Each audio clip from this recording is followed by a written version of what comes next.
So it's been a while since we've actually talked, all of us. I've started a chicken dating service. I'm just trying to make hens meet. That sounds good. That's good. That's a keeper. I'm going to put that in my back pocket. Yep.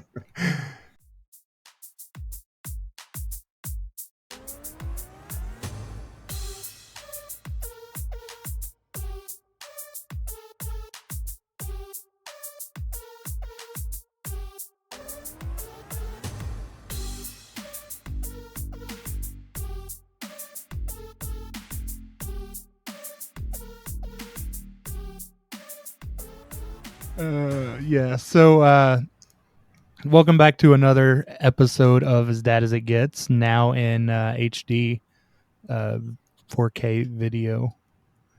I don't know where I was going with that, but we do have video now. So welcome to our faces. And I am your host, started Larry. that today? Yeah. Well, we started it last time with World Shaker. Oh yeah, I wasn't in town but yet. you weren't there. No. Yeah. Man, my wife's gonna be mad. Yeah. And so with me is my two hosts, David and not Tom. Tom is on sabbatical. John. Hello. And we have a guest today, another John from Village Wisdom. And John, so what other John? Why don't you go ahead and tell us what exactly Village Wisdom is? Yeah, so it's a book curated from 30 prompts, one prompt a day for a month, from 6 of us dads. We all were a pretty tight group, a pretty tight village, one could say. And yeah, man, we started answering or responding to prompts that, wouldn't otherwise be questioned of us, and I think it's really exciting. It did a lot for me in writing it, and I think it did a lot for the 5 other dads as well. And so I think it's an amazing resource, especially for like new dads out there that haven't quite had that exposure and might not have that, tight relationship with other dads to, be exposed to some of the things that we talk about in the book. And we're actually starting a mom's edition, which is crazy, but that's a whole nother path, man. Yeah. It's interesting because I mean, moms and dads, like the paths are parallel, but they're very different things. Yeah. And it varies based on your child as well. For sure. Which David will know, him being both girl and boy dad. Yeah, my first did not prepare me at all for my second. Is your oldest a boy or girl? The oldest is a girl, and she is fantastic. Like she's a sasshole, but other than that, she is fantastic. And like I have to get used to the sassiness because like she'll be sassy, but then she'll still go do it. And I don't realize she's doing it. So then I yell at her, and then she's like, "But I'm doing it." And I'm like, "Oh, well, my bad. My apologies. I shouldn't have yelled the second time." How old is she? Just doesn't care. She's 12, isn't she? No, she's going to be 10. Don't make her older. No. 10 going on 20. Yeah, don't do that to me. She's going to be 10, and my son is going to be 5. Nice. And my oldest son's going to be 5. The other John, not the guest John, host John. That's going to get confusing. So you also have it's that one. I do have 2 as well, but I have it flipped. I have a 7-year-old son and a 2-year-old girl. The 2-year-old girl is 2 going on teenager. Yeah. Mm-hmm. Oh, yeah, that starts right away. Oh, yeah. She's adorable. She's sweet. And then she gets sassy. And when she sasses, she already has the sass walk. Yeah. If she walks away sassing you, she'll do the walk. Yep. Yes. I'm pretty sure it comes pre-programmed. Yeah. Yep. Yeah. 100%. I don't understand how that's in someone's DNA, but it is. Hopefully they never lose it. I want mine to be sassy as hell for the rest of her life, Oh, yeah. You want that attitude so that they can take on the world. Oh, yeah. I love the fact that just not towards me. My son Why can't I have this double standard? My son gets terrified of a lot of things, and anything that scares him, my daughter is instantly like kill mode. Yes, Like that's the way. the perfect example was one night I was taking her to bed, and he was coming in to grab something. Lights were off, storm outside, lightning strikes, thunder. He jumps and yelps, and my daughter goes into full what we call boo mode from Monsters Inc. And hands go up, and she goes wow wow, and she just charges into the dark room, not caring what was in there. But it scared brother, or bro as she calls, and so she's just wow, and just it was the best. There we go. Yeah. That's the way, man. So That's important. and guest John, you have 3 kids. Is that right? So man, we got a zoo here. So I have two human kids, but we got 3 cats, 2 dogs, a snake, a horse. We're working on a donkey. Oh wow. It's we're gonna start charging admission to come in that front door. Yeah. God, I've got 3 dogs, a cat, and a daughter. So how long have you been a dad? Yeah, so my kids, I got to think about this, do some math. My son just turned 9, my daughter just turned 7. You know, it's funny because their birthdays are 3 days apart, but really it's like, you know, a year and 362 days. But my daughter likes to say that she's born first because her birthday is 3 days prior to his. Wishful That's thinking. yeah. And I mean, you could just have a joint birthday party. Yep. You know, so man, talk about sore subjects. This year we didn't do that. Next year we definitely will. It was just a crap show this year. We tried to go fishing, and I'm not a fisherman at all. Like, I've never fished a day in my life, but my son absolutely loves it. Some of our friends that we hang out with go often, and so they'll take him, and I'll go. You know, I can cast the line.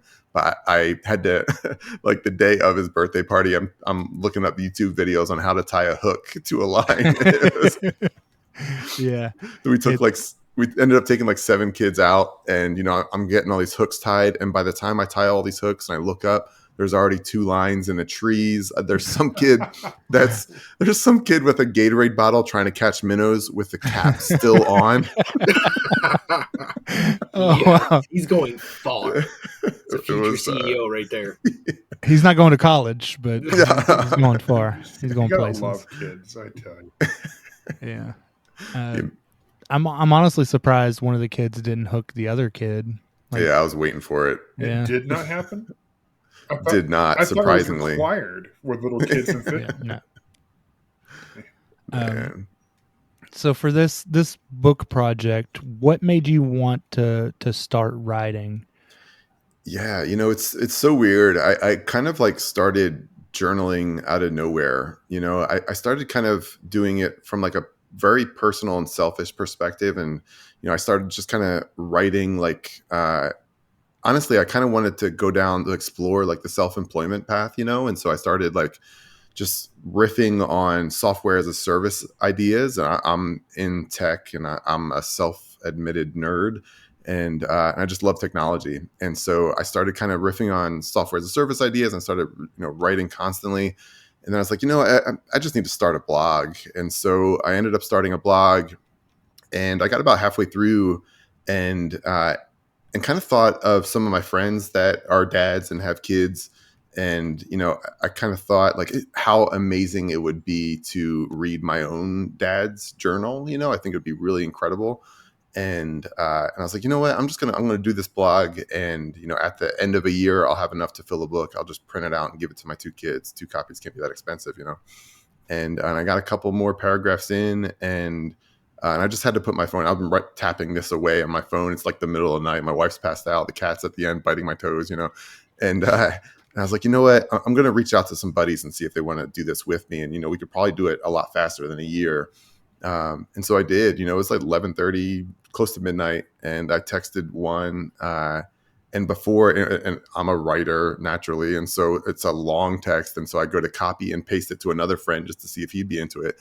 And before I could even paste it to the other friend, the first one was like, "Yeah, I'm in," you know. And so that really blew me away, and actually like committed me to it, you know. And so we started down the path. You know, we ended up getting those, the six of us into it. And it was tough. At first it was like herding wet cats. I'm like, it's like day 6, and I got some dads that are already procrastinating and a day or two late. I'm like, hey, let's go. And so we managed to get it all done pretty quick. I think it might be a record time for a dad or a dad group writing a book in a month. But I'll tell you, editing took a lot longer. Oh But yeah, I can it was, imagine. it was really remarkable. One of the coolest things that I kind of saw really early on, it was like day 3 or 4, and I didn't want to like introduce any bias into my writing, so I didn't want to read any of the other dads' posts or responses. But at the same time, I wanted to make sure that they were, following along with my like kind of prose and length requirements, and make sure that they're kind of, not using like shorthand or like LOL, or dads have a tendency to write in emojis. So just want to make sure that everybody's writing English words. And I read, I really struggled with it. I didn't want to read them, but I was like, I have to read at least one. And so I read one from each dad, and it was all I could do to stop from reading the rest. Like it was just, I was blown away at some of these responses. I told them to be vulnerable, and the more transparent that they could be, the better this whole project would turn out. So I assumed, I had never done this before. I'm a first time author. But it was amazing. And by the time we got to the end and I was able to get through all of it, I mean, I was fighting back tears, man. It was stuff, I've known some of these guys for a long time. And one of the guys, his wife, well, his family is him and his wife and his kids, watched our kids while they were younger, and my wife and I were pursuing careers. Javi's wife, Danny, was a stay-at-home mom. And so she watched our kids, and basically raised them for us, and so they obviously mean a ton to us. But just to read some of his stories just kind of blew me away. Stuff that I would never ask him in like typical dad conversation, on the sideline at a kid's baseball or soccer game, But when you really get deep with some of the people that it's really incredible. It's fascinating. Yeah, and it's interesting because just the aspect. I mean, I don't think I've ever seen a book with 6 authors really, and so organizing that, I guess the other guys can attest to this. When I'm organizing stuff for the podcast, I tend to get bossy, and I try not to be. Yeah. So did you have that problem at all? Yeah, Like separating the personal from the professional? it was tough. I my leadership ability was forged in the good old U.S. Army, right? And so there, you're taught like direct orders, like the old knife hand, like you'll do this now type deal. But I don't think I was too pushy or bossy. I mean, I've been pretty. Honestly, I've been flying by the seat of my pants, man. This project started with like us just creating a book for ourselves. Originally this was just going to be, 6 copies or maybe a couple extra for some of us. One of the dads has 8 kids, so maybe a few extras, right? Right. But it was just originally going to be for us. And then, in just common conversation, we'd be hanging out at the grill or whatever, and it would come up in conversation. Somebody would overhear and be like, what are you guys talking about? And like, I really want to read that.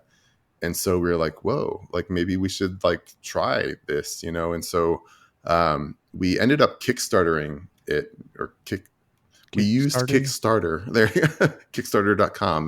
They're not sponsoring us, but it's basically a way of like crowdsourcing a funding of a project, Right.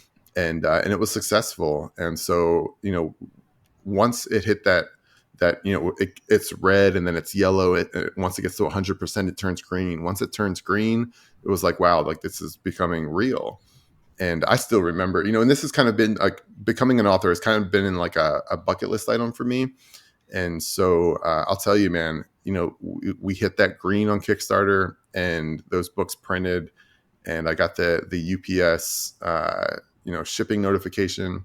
Raced home. I sat on the bed or on the tailgate of my wife's truck with a beer in hand, just waiting for that UPS driver to show up. And I'll tell you, it took me like about 25 or 30 minutes to actually walk in the house and man up, because I was crying like a schoolgirl, dude. Like I was excited. Like beyond excited, like super happy. I just, I honestly feel, and this is a bold statement, I honestly feel this is going to change the world, man. This is lightning in a bottle, and it's crazy now. And the people that are going to listen to this tomorrow or whenever this gets pushed out, they're going to be like, "This is the guy that's crazy," But it's, I saw a meme recently where it was some kind of quote, and I'm going to horribly misquote it, but essentially, it's like, when all the cattle are headed towards the cliff and falling off the cliff, the one that's running the other way, they call that person crazy.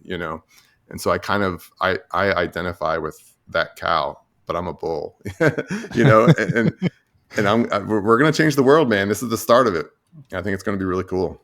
Yeah, I think anytime, especially a dad, anytime they become vulnerable and show that side of them, it speaks to a lot of people because men aren't supposed to be that way. Yeah. According to a lot of people.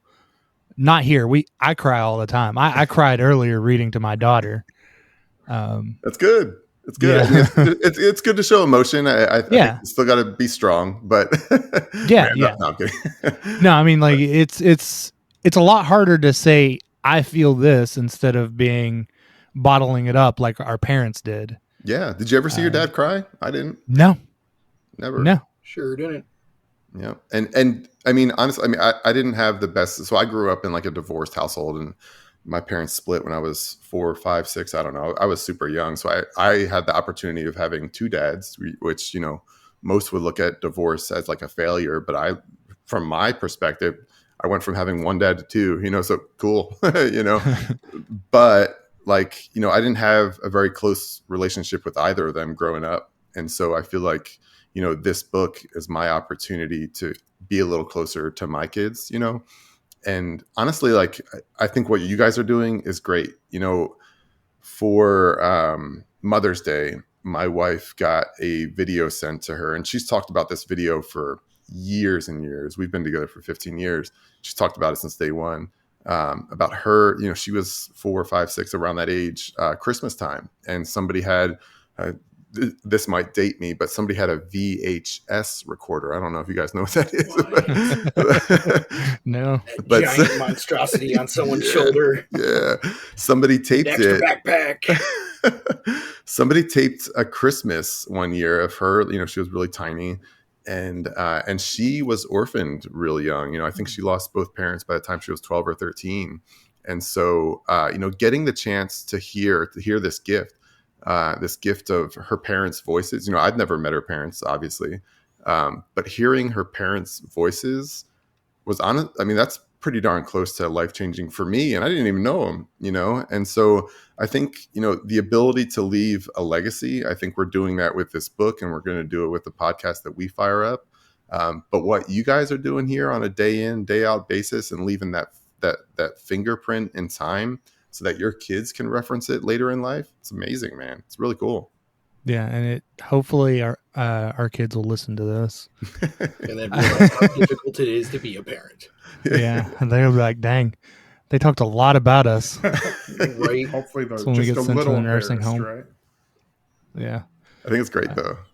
But so for the prompts, what's an example of one prompt in the book?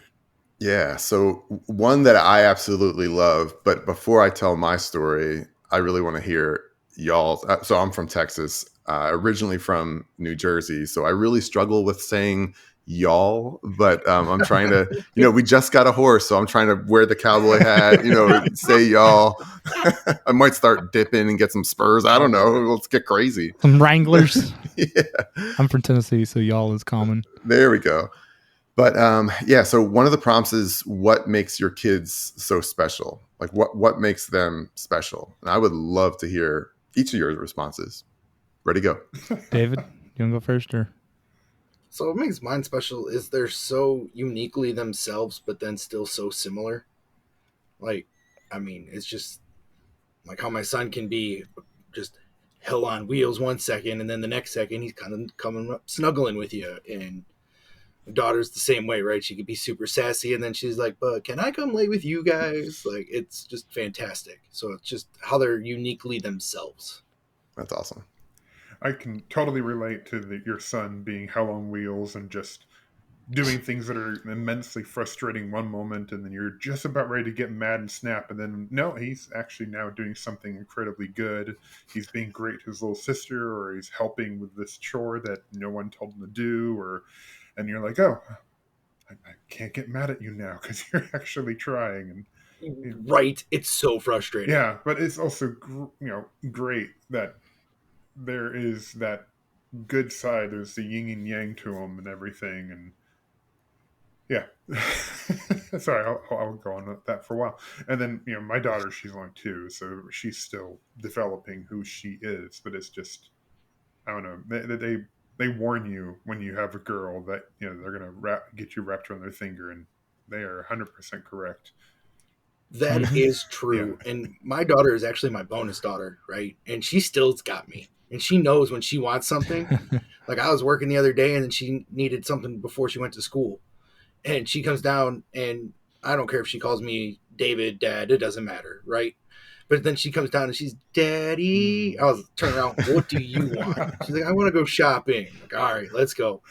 And we go shopping. And my wife calls me. She's like, "Where did you guys go?" I was like, "She needed to go shopping." She's, "You won't even go shopping with me, but you'll take her." Yes. Yes. Yes. I feel like I'm That's not awesome. supposed to answer that, but you already know the answer to this question. my daughter, You're my welcome. daughter wanted a cookie, and my wife said no. And so she comes into the family room where I'm at with my son, and she's just, Daddy, yum, yum. And I'm like, okay. All Yep, right. it's something about it. I don't know what it is, but it gets Wrapped you. around that finger. Yeah. So for me, like we adopted my daughter. So what makes her special is that even though there's not that biological link, I can see a lot of myself in the way that she acts and the way she carries herself and everything like that. So, Yes. I mean, she might not be mine biologically, but she is the legacy that I'm leaving behind. So that's what's special for her. That's awesome. So mine, so my daughter, she sings all the time. I mean, she'll sing in the shower. She'll sing while we're driving somewhere. She literally sings while she eats. She'll be humming stuff, and we always thought it was weird. We're kind of like, Avery, like, shut up, you know, finish your food. But one day, so I have a guitar and I've been playing for a while. I'm not any good. I still suck just as much as I did 20 years ago. But one day I just started playing, and she came in and just read me the riot act, boy. I mean, she started belting it out. My wife just instantly hit the record button, and I listen to it at least once a week. Like, she has the voice of an angel, and maybe it's just daddy, right? But I'll tell you, like, I don't care. I don't care if she's singing in front of 30,000 people or if it's just me. Like, she sounds amazing, and so that's really dope for me. But I'll tell you, and I'm pretty open about this in the book, and I'm not proud of it. But I used to work from home, and so it's difficult. I know, David. I think you said you work from home, right? Sometimes a couple days a week. Got you. So I struggled with like turning it off. When you drive to work. Like now, I drive to work, and it's like a 25-minute drive, so I have time to wind up to get to work, and then time to wind down. But when I work from home, I didn't have that time. I would be taking meetings while I'm waiting at the bus stop for my kid. And I'd have to put it on mute. Like, hey, how was your day? I gotta hop back on this call. I'll talk to you in 10 minutes or whatever. But one day, it was early in the morning. I had a call, and I had to run out and get fingerprints somewhere. I worked for a public safety company at the time. I had to go get my fingerprints, but I was having a pretty rough morning, and it was right before they were to go to school. And my son did something. To this day, I can't remember what it was, but I teed off, and I would go as far as to say I verbally abused him. I was loud, I was aggressive, and I shouldn't have been. And I'll tell you, I went to that fingerprint place, and I felt like absolute crap. I was thinking about all day about how I would apologize to him. I ran some errands while I was out and about, and the entire time, like I I blacked out, all day. Like just I was I was grabbing items off shelves and I was checking out the register, but the whole time I'm just thinking about like how am I going to apologize to this kid? Like I was wrong. Like I should not have done that. And so the end of the day comes, he gets off the bus and he kind of goes to his room while I'm on a call, and I go in there and I'm like, hey man, I really want to talk to you about something. He's like, yes dad. And he just completely forgot. And it's not that he forgot, it's that he forgave me. And I think that's what makes him so special, man. He can forgive me being that much of a jerk. And to this day, like, and I mentioned this in the book, but to this day I still haven't forgiven myself for what I did. And that little dude forgave me for that, and that was impressive, man. Yeah, the kids have such a capacity for love and compassion, and I hope my daughter never loses it. Yeah. But it's hard not to beat yourself up, especially when you snap at something like that. I Absolutely. constantly, like, I'll get overstimulated, trying to do chores and podcast stuff and take care of my daughter and take care of the dogs. And it's just like one small thing happens and it all comes tumbling down. Yeah. And that's a part of being human. Like we're not going to be perfect all the time. Our biggest thing that we need to do is it's about how we bounce back from that. Yeah. So the fact that you felt the need to apologize, I can tell you now, like my dad verbally abused all the time, never once. I had never, I mean, he's dead now, but I never got an apology from him for Wow. anything. So I think that's a lot of growth there as far as the generation of parents that we strive to be. For sure. Yeah, I think there's some solace to be found in that. I mean, like I said, I still haven't forgiven myself, and honestly, I don't think I deserve forgiveness.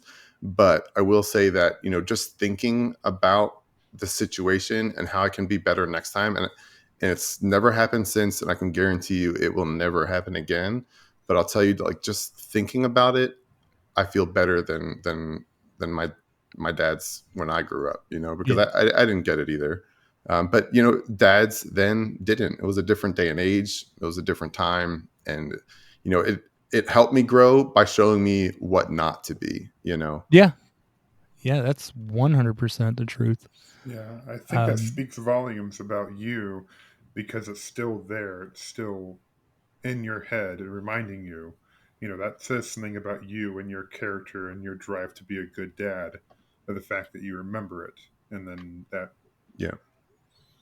motivates you to And be better. honestly, like, for sure. And I'm hoping that somebody somewhere picks this book up, reads that story, and learns from my mistake. yeah. And just to put your mistakes out there publicly, um that's hard. Oh, for sure. There's going to be plenty of judgment. Yeah. If this book makes it as far as I'm willing to take it, yeah, there's going to be a lot of judgment. But I'm hoping that by that time that people realize where I've come from, where we're going, and where my kids are, and Yeah. I don't know if you guys have done this yet, but I really want to. When we fire up this podcast, 6 dads, we got a lot of kids to rotate through, but I really want to interview my kids on a podcast, man. It'd be I do so not want to put amazing. my 4-year-old in front of a microphone in an He'd eat it. attentive audience, because he already walks in front of the mirror in his underwear and goes, "Hey chicks." Like, literally did that. I was like, "What are you doing? Where did you hear that from?" He goes, "I don't know." He's like, I was like, "Oh man, I am in so much trouble." No, he can never be in front of a microphone or camera. He will take the spotlight. Yeah, my daughter will just talk about Elsa or just the random thing. She's on a mouse kick lately. Mouse. Yeah, so she will be sitting there and all of a sudden she'll pretend to have a baby mouse, and she's like, "Here, take the mouse." It's like, I don't want the mouse. I don't know where you got it from. Oh man, you You got ever a just mouse. At least we had an imaginary dog. Even though we had a dog, an imaginary dog, An Rex, extra one. that was with us for a long time. wait? He had a The whole name? story about how he came. He was the prior owner's dog, and he stayed. And we were like, "What?" Like, I had to stop the car one day in the road because she was distraught that we left Rex behind. So I stopped in the road, opened the door, and then she was like, "Oh, he got in," and I shut the door and then took off. And I was like, "All right." It was probably a ghost. Yeah, I don't know if I'm into that scene, but they say that kids can sense that Yeah. stuff. Oh, Like she Rex said was as a prior around for owner a long so time, like years. before I like before he we crossed started to over. get concerned. you totally just reminded me, the kids and that kind of stuff. When my son was, I don't know, year, he's talking but not a lot, and we had a person over that was watching him, and she had him up on the changing table changing him, and she told us that he apparently mid changed looked over her shoulder up at the corner of the room and just went hi and waved at him. She was just like, nope. Yep, I'm out. Oh Seen man. enough horror movies to know that we're moving Call Sam out. and Dean.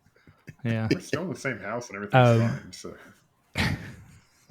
Oh man. No. So for Village Wisdom, you've mentioned a couple times that you're going in the route of a podcast. Have you guys actually started it yet, or you're just looking into the aspects of podcasting? Yeah, we haven't started it. I've been doing a lot of research and certainly listening to a ton of them. And I think we're going to start it up soon. And I think as far as like topics go and like discussion, we have 31 questions in the book. And so how, kind of along the same lines as I was talking about earlier, I didn't want to introduce bias by reading others' responses.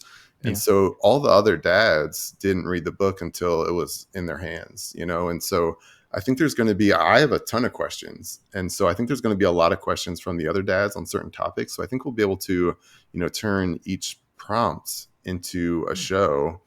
And then, from there kind of, spawn, the interviews with the kids and everything else. And by that time, I think it's going to be time to bring the moms in, and we can even incorporate the moms with dad's responses and then dads with mom's responses. So I think we got plenty of content lined up, and obviously with having guests on the show, I mean, we've got a lot in the chute. We just need to put some gas on the get fire, it moving. Yeah, and I think with with six dads on a podcast, like one question could last you probably 3 or 4 episodes. Oh, for sure. Well, two of the dads are 60 plus, so they can't figure out how to Yeah. turn a mic Oh, on. Yeah. But the others, yeah. David, looking at you. Yes, I forgot to plug my mic and headphones in. Okay, I forgot and couldn't figure out why it wasn't working for like 15 minutes today. He can turn it on. He just can't plug it in. So I feel like there's a joke there. since you've started this project, how has it affected you as a parent? Has it changed you for the better or worse? Do you look at things differently? Oh man, it's been incredible. Honestly, I mean, I've actually I've blogged about this on like a personal blog that nobody will ever see, but and I will print it out for my kids eventually. But it was like I don't know, the 4th or 5th prompt, and we were writing them on a daily basis. So every day for like, for me, it took me like 30 to 45 ish minutes to finish a prompt. And so you're constantly thinking about your kids and kind of like retrospectively thinking about yourself introspectively, and about just being a dad. And so it was like the 4th or 5th day, and I came home from work and I was beat, man. It was a long day. I woke up early to work out or whatever. I went to work, had a rough day, came home, and I remember lounging on the couch, just browsing Facebook, Reddit, whatever it was. And my son came in and was like, "Hey, you want to see the world I made in Minecraft?" And any other day, dude, I would have been like, "Man, I'm just beat. Can I see it later?" And before the words could even leave my mouth, like I just replayed like the previous 4 days of like sitting at a keyboard, just ferociously typing away at how to be a good dad, and my failures and my successes. And it all just came rushing over me. And I was like, you know what? I put the phone down. I was like, yeah, you know what? I want to build a world. Show me how to do it, And so we interacted. And, had I not started that book, I would have told him to beat feet, And so it was 4 or 5 days in. And so I think a lot of the power of this book comes from like, I'm I'm far from a doctor, but I think it's like therapeutic almost to just think about, to cognitively think about fatherhood on a daily basis for a month. And at that point, it was just 4 days, so imagine what it's done to me over 30. But yeah, it certainly changed me. And talking to the other dads, I think it changed them as well, maybe in different ways, but it really opened my eyes, took the blanket off, actually. Yeah, and I think with our brains, once we start doing it, it becomes habit. So those good habits form, and we're just doing it without thinking after a while. Yep. And honestly, I've been spending a ton of time on promotion and marketing and researching and just doing all this dad stuff. It's carried on. This project kind of, it was birthed around November, December of last year, so it's been 6 or 7 months, and I haven't stopped doing dad stuff for the book since. And honestly, like, I don't want to, like it's made me become a better dad. And so, like, it's not me anymore. My kids deserve it. Yeah. And that's kind of like for our podcast, that's the route we wanted to go to help dads. And I mean, just between me and David and I don't think John, you were on the podcast, but David had said something about just muting his phone when dealing with his kids, like interacting with his kids, not dealing with them. Yeah. And I've kind of started taking that, and I've been more cognizant of just me having my phone in my hand when dealing with my daughter. Oh yeah, I lose my phone all the time. I turn it off. I have to keep it within 50 feet of me because it's also my diabetic sensor. Mm. So it's my scan, but at the same time, you could put on airplane mode. Bluetooth will still work, and you could turn on the Bluetooth. So that's what I do. I don't get any notifications, stuff like that. That's awesome. Because otherwise, we do, right? We get sucked into the staring at your phone, doing this, doing that, researching whatever. Sometimes it's just like, all right, I got to not do that now. Yeah. And go ahead. Sorry. But like, when we were kids, when I was a kid, my dad was, reading the paper, it was paper or magazines or, back in that day, and I recently put something up about this, but, back in that day, they didn't have the internet, like AOL and Net Zero were like just starting to pop off, and they're trying to figure out how to stop disconnections when my sister would want to call her boyfriend, And so, like, they had to have phone conversations. And so oftentimes, I mean, my dad would punt me out of the house and be like, hey, I'm calling grandma or a coworker or a friend. They were constantly on that, trying to get phone time in my household. Impossible. They're all trying to keep in touch with each other. And now it's just a different world. But I'll tell you, like, if you're not careful, it can take over your world, and it's important. Yeah. It's important to put that phone down. Oh yeah, growing up, we were never inside by the house, right? Me and my brother were, all right, go play. I don't want to see you till it's dark or somebody got hurt.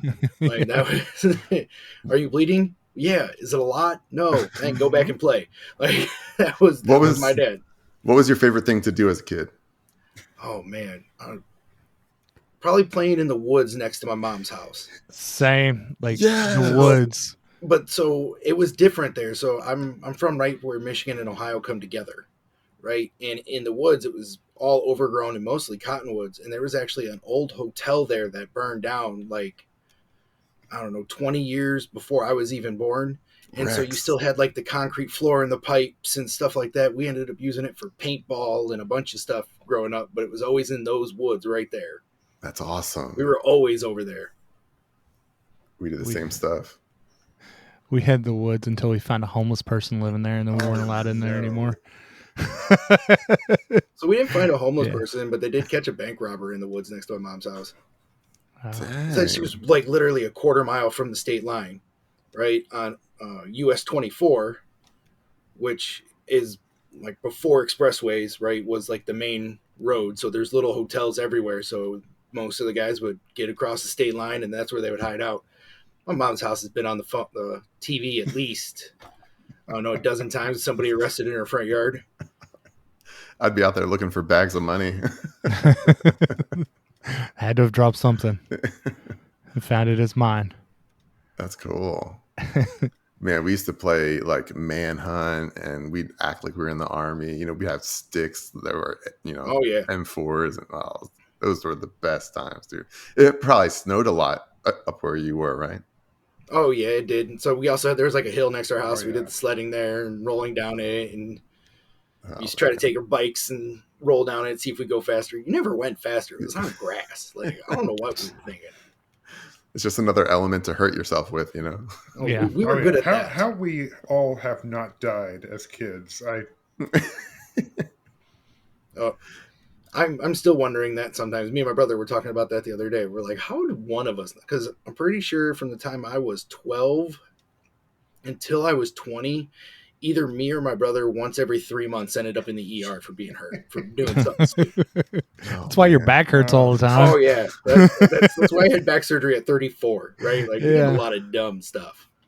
My parents moved into a house into a newly developing neighborhood, so we had a lot of new construction around us. And so me and the few other kids in the neighborhood at the time, we just wait until the construction guys would go home, sneak over, get some, spare wood, some extra nails, go to the biggest tree in the neighborhood and just build, right? And then That's other cool. kids, like on the other side of the neighborhood, those kids also found out about it, and so they came over and did it too. And so, there was like one grand summer when I was in middle school that we had like 20 kids at different times coming to this big tree with scraps of wood and nails and whatever we could find, and just made the most rickety, uncoordinated treehouse monstrosity that I don't know why no one stopped us, but how we We didn't weren't die. bothering them. Yeah. I guess so. I mean, the tree was kind of out of the way intentionally, so we thought the parents wouldn't find it, But I mean, we had an entire section that was, I don't know what kind of degree of slant that thing was at, but it was not safe, and no railings. There'd be a handhold there, and then you'd have to literally jump for the next handhold, but it was great, But how we But it didn't was die, great. I don't know. Solid construction there. Oh Have you yeah. guys have you guys been back, like as adults? Is it Um, still there?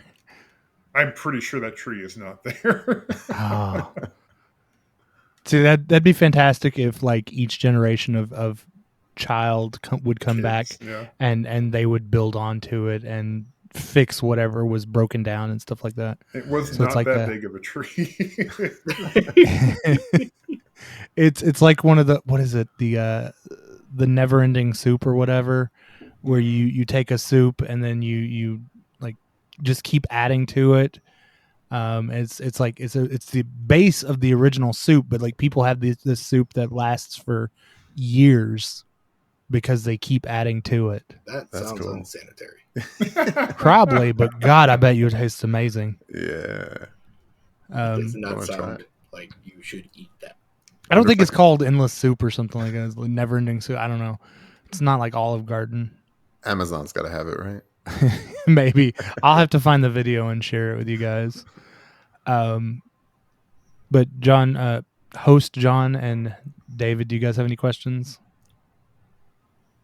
No, man, it sounds like it's a pretty good book. I'm looking forward to Yeah. ordering it here soon. Mm-hmm. So Yeah. where can people find the book? Yeah, so it's available at village-wisdom.com. Some sad soul already stole villagewisdom.com, so we had to No. Of course had they to did. add the old hyphen in there, but yeah, it's we're really excited for it. This thing is it's just getting off the runway, but the sky's the limit, so we're super stoked. Very cool. Very cool. And the website is honestly it's very well put together. Did you do that? Yeah, well, I cheated. I would say it's we use way the better than what template. we do. We don't Yeah, have a website. I'm a tech nerd, so I know where to find all the cool tools and trinkets, but can't take credit for it all. But yeah, I mean, I mapped it out, but it's gone through probably 8 or 10 different variations, iterations. But I think that's the one that we're going to kind of settle on for now. And once I think we're going to label the mom's version Village Wisdom as well. Haven't quite come up with a catchy title yet.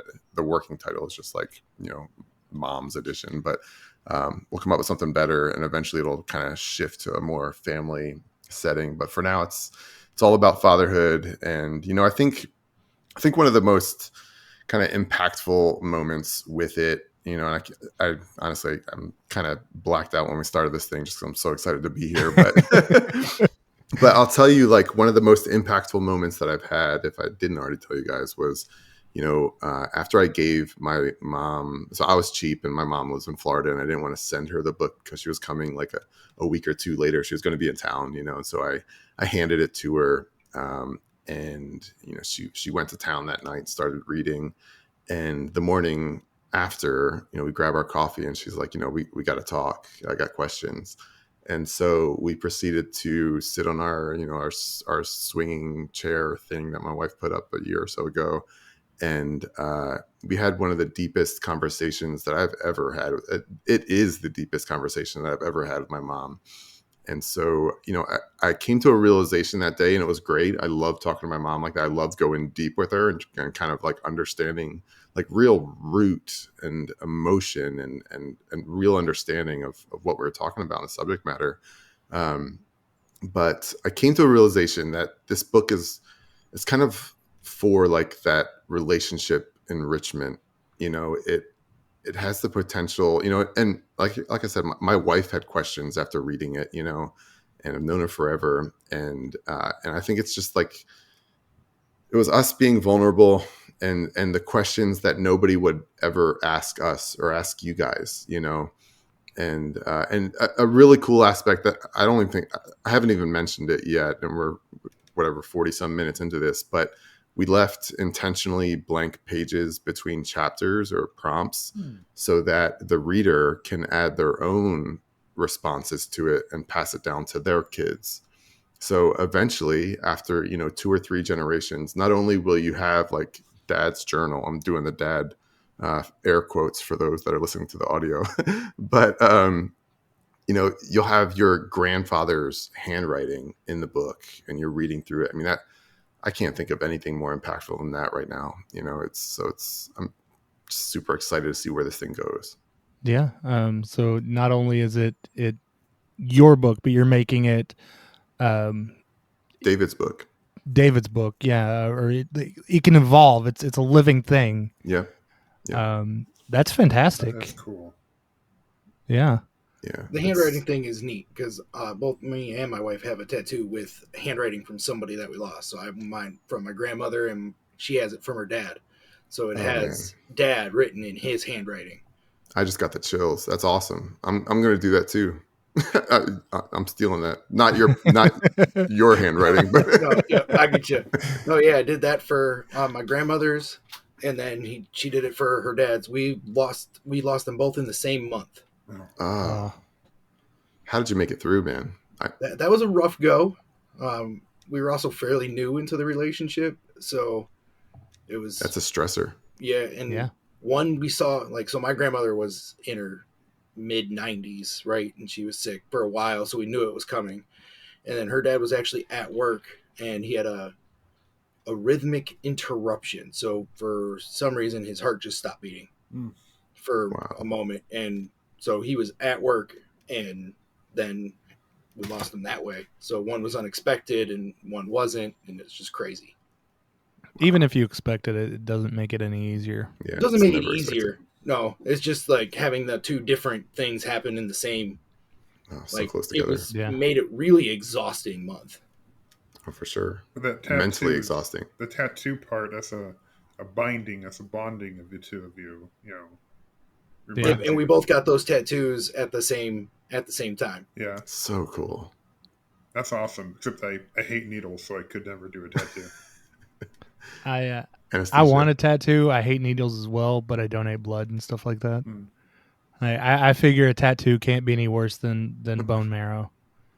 Wow. So, no, a tattoo doesn't even really. I mean, why'd you say that? It's uncomfortable. Like, it's uncomfortable. When you get to the middle of the chest, that was painful. That one was rough. I was like, all right, you can. That was the first time I've ever actually had to tap out. I was like, yeah, nope, I need a minute. If we're going to continue to have needle talk, I'm going to have to take off the headphones tomorrow. Yeah, that sternum part of your chest, that's painful. No Yeah. thanks. That's where my kid's tattoo is at, is through here, and so I need to get something to go past here. And I just can't bring myself to go do He's this part yet, so that continuing. way I can finish it. But man, this right here hurts so bad. John's cringing right now. I am. Yeah. The worst part is I know exactly what tattoo I would do if I had to have one, but I will never get it. I found out years ago. My family, I'm Scottish, and my ancient family heritage has a crest of a red boar, and so I know Cool. I would get that on my shoulder, but I will never get it. Henna doesn't hurt. Yeah, You can get like a temporary tattoo, that's not the same. a wet washcloth, and just kind of put it on there. I hate doing those SpongeBob right things. underneath. My kids constantly want me to do the temporary tattoos, and I am the king of screwing up temporary tattoos. I ruin them. Listen, that's how we're getting my daughter to potty train. It's still not working, but she at least likes the tattoos. Yeah. That's funny. That's a good idea. That's unique. Yeah, she likes the colors and everything. She goes to daycare and shows everybody her sleeve. Somebody's going to listen to this, and it's going to work. That's I cool. hope so. I hope it works for someone, because my daughter's so strong-willed. He's like, because it's not working for me. Yeah, she will potty train when she wants to. Yeah. Like, she knows how. She knows everything about it. She just does not do it because she simply does not want to. So that's how my daughter was. And then, like, all of a sudden, one day she's like, I want to wear big girl panties. And she never had an accident. Like, we took her to the bathroom and stuff like that, but we weren't even really actively trying. And then she was just like, no, I don't want to wear diapers anymore. I don't want to wear pull-ups. I hate everyone that has those easy stories, because a couple weeks ago, my daughter pooped in the bathtub. Oh. Just because she did not want to get out. She I turned around to get a towel to get her out, and all I hear is, "Daddy, I pooped in the bathtub." Turn around, she wasn't lying. All right, that's gross. Yeah, so for my son, he was way more difficult, but he was easy to train with the poop because he did not like how it felt. So he by 18 months he was pooping in the toilet because he hated it. But he was almost. Actually, he was really close to 4 or just after 4 before we finally got him to pee on the toilet. Like, it took we're like, why is this? I was like, but also, I wasn't that mad because I'm like, I'll change pee diapers all day. I don't really care about that. I don't want to change the poop. My son was pooping in the toilet. I didn't push it that hard after that. My son was 100% the opposite. He had pee down within like a week, but poop took forever. It was awful. But yet my daughter will tell you that she has to go, but then you take her to the toilet and she screams. Whoa. Yeah, she does not want to sit on there, but she tells you that she has to go. Well, that's a start. Yeah, you got to start somewhere. She looks at you and will say, "Daddy, poopy," and then she goes. Parenting is so glamorous. Oh yeah. Oh my gosh. But so village-wisdom.com is the website, and there you can find links to your Facebook and Instagram. Yep. And the Instagram handle is villiage.wisdom. Okay. Yeah. We're mixing it up, trying to keep everybody on their toes. So, is there anything that you want to tell everyone, as far as your final message there? Yeah, I think we covered it all. We went from a really deep conversation about our kids to pooing in bathtubs, dude. What else is there? But being a parent. We're incredibly proud of the book, and I'll say that this was a labor of love, and we did it for our kids, and I think we recognize the impact that it can potentially have on our village and everybody else's own village, and so I would urge people to get out there and do it. Get the book. The book's $30, so it's not super cheap, but it's also not expensive. And I'll tell you, if there's a remote 1% possibility of somebody experiencing the fatherhood revolution that I did in writing it and, organizing this whole thing and just putting it out there for the whole world to see, I think it's worth it. And so, I would urge anybody to get out there and get a copy. I mean, we've got a free chapter on the site. The ebook's there for super cheap too. But, I think the real value, and we purposely, avoided a softback just because we figured a hardback would stand the test of time better. Oh, yeah. It's something that you can respond to on the blank pages and then put it up on a shelf and give to somebody, as, a Father's Day gift or a wedding present or a baby shower. There's a lot of potential there. But, aside from all the gift crap, it's just something that's truly amazing that you can pass down to your kids that'll mean a lot more than, a Nerf gun or a super soaker, unless you're targeting neighbor kids. But it's, we're really super proud soaker of it. is the hose. Yeah. Remember how irony that water used to taste? Oh yeah. Oh, but it hit the spot after all day in the sun. Yeah. I told the neighborhood kids we were gonna drink out of the hose the other day, and they looked at me like I was nuts. And I was like, "What?" My wife's like, "They don't drink out of the hose anymore." I was like, "Well, we drinking out of the hose today." So yeah, this project, like you said, it's made out of from a place of love, and really the name fits perfectly because it does take a village to raise a child. Yeah. And honestly, I think that's about as dad as it gets. If you enjoyed this episode, give us a rate and review. Your feedback fuels us and helps us reach more parents and make a positive impact on their lives. Are you looking for a daily dose of dad jokes? Follow us on Instagram @AsDadAsItGetsPod. There you can find the latest dad jokes and keep up with the latest news and updates about our podcast. Also, do you have a parenting question or do you want to spotlight a dad? Reach out to us by email at asdadasitgets@gmail.com.